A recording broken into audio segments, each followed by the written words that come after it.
קבלו טריק באנגלית שיוסיף לכם 10 נקודות בכל מבחן. בכל מבחן יש את השאלה האמריקאית המעצבנת הזאת שכל התלמידים טועים בה. דבר ראשון, אנחנו קוראים את הדף ושמים אותו אחד ליד השני. נקרא את הכותרת The Hidden Secrets of Circuses and Zoos, הסודות הקסומים והמוסתרים של קרקסים וגני חיות. נלך לשאלה ונראה איזה שתי תשובות לא קשורות. אם כך, Beauty לא קשור ו-Wildlife in Zoos לא קשור. לא יופי ולא חיי פרא. בתשובות שנשארו נחפש את מילת המפתח, המילה שלא חוזרת ביתר התשובות. אם כך, dark במקרה הזה ו-to train. אחרי זה נלך לטקסט ונחפש את המילים האלה.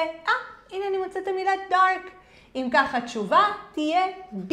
The dark side of circuses and zoos. וכך ישר אספתם לעצמכם 10 נקודות בכל מבחן. אבל אל תסמכו על טריקים שילמדו אתכם אנגלית. האקדמיה שלנו תלמד אתכם. אנחנו האקדמיה היחידה בארץ שמלמדת אתכם באמצעות משחקים וחוויה עם מורים ישראלים. אז ללימוד אונליין וקבוצות, תעקבו אחרינו עכשיו ותשלחו הודעה, כי כל העוקבים שלנו מקבלים הנחה מטורפת.